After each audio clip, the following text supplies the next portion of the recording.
This is WENY News. Hey, thanks for clicking on the webcast. I'm Kelly Meyer, and here's the latest from WENY News and the Star-Gazette.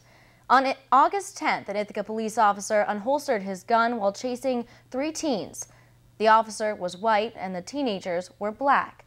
Shortly afterward, Ithaca Mayor Savante Myrick called for a series of workshops, and those workshops were put on by the Department of Justice, focusing on issues related to racial profiling.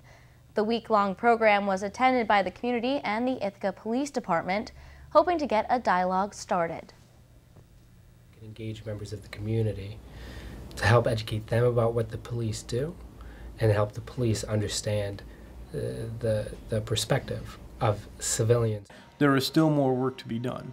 There is still more work that the police department needs to do, that the community that we serve needs to do in order to bridge any gaps in communication. Both Officer Williamson and the mayor say this isn't the first time they've teamed up with the people of Ithaca, and it will not be the last. And shortly after that interview last night, protests broke out in Ithaca, closing off several streets downtown after a vigil turned into a march for Ferguson. Take a look at the video. This was taken by News Talk WHDU's Pete Blanchard Tuesday night as he was covering a vigil outside the Tompkins County Courthouse at 5 o'clock, which then turned into a march down Seneca Street.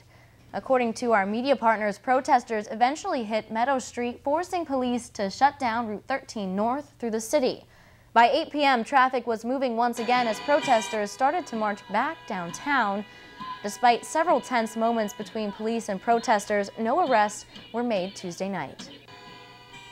And police have dispersed some protesters from the streets of Ferguson after a second night of demonstrations.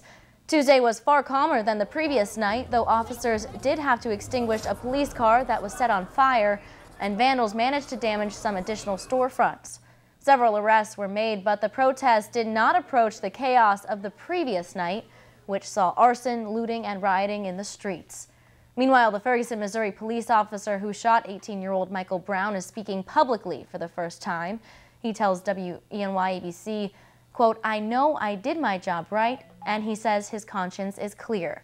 We'll have the full story coming up in our 6:30 half hour. And a lawyer has surrendered to Philadelphia authorities on charges that he had sex with a 14-year-old human trafficking victim. 56-year-old attorney Brian Meehan is accused of being a client of the trafficking ring. Authorities say a Philadelphia couple held the victim and 4 other females captive in their home. They say the 14-year-old girl from Philadelphia was sometimes hired out 20 times a week and was later sent to Camden, New Jersey, and Georgia. Officials say the couple is also in custody and their names aren't being released while a grand jury probe continues. Investigators say Meehan paid to have sex with the girl several times in his downtown office in 2012. Defense lawyer says that Meehan maintains his innocence. And 2 hunters have been shot in the woods near an eastern Pennsylvania high school. A Schuylkill County 911 supervisor says the man and the woman suffered gunshot wounds Tuesday night in the woods behind Tamaqua Area High School. The 2 were flown to a hospital for treatment, and there's no word on their conditions or the circumstances of the shooting. And expect rain and snow before the turkey and the trimmings. Forecasters say a storm bringing 4 to 12 inches of snow could hamper Thanksgiving-related travel in PA. The National Weather Service on Tuesday placed most of the state under a winter storm warning effective from Wednesday morning through late Wednesday night or early Thursday.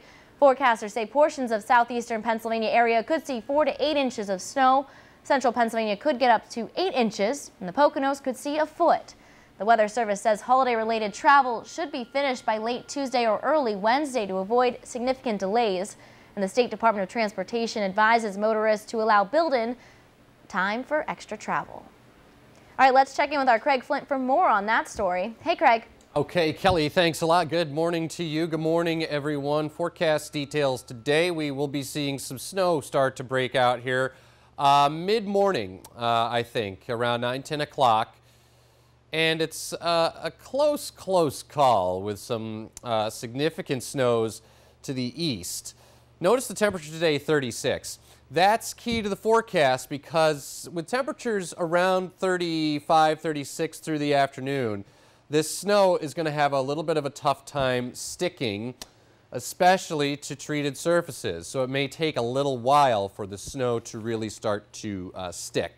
So the storm on the East Coast, heading up the East Coast there, and as is the case with nor'easters a lot of the time, you tend to get this banding of heavy snow, mainly for eastern sections of New York State, may get into sections of the Poconos, the Catskills, Albany area, and then up into New England, where we could get a foot of snow. For us locally, it's a close call, probably right around 3 inches for us here in Elmira Corning. So snow develops again Wednesday morning, mid-morning. Roadways, I think, will be okay for a little while. It's later this evening and into, I should say later this afternoon and into this evening that there could be a little bit of an issue, but definitely an issue as you head to the east. It's averaging 2 to 3 inches here, and I'll show you that snow map here coming up shortly, but much higher totals to the south and to the east, where the heaviest snow will be. And you can see that activity right there on Future Track, that darker blue shade, that's the heaviest of the snow. And watch how it tries to back in here a little bit. And I think the snow may come down at least steady for at least a time here across the southern tier, but nothing too heavy. The storm is out of here by the time we get into Thanksgiving. So for Thanksgiving, it's colder. Just a couple flurries or snow showers drifting through from time to time on your Turkey Day. So here we go with the snow forecast through Thursday morning.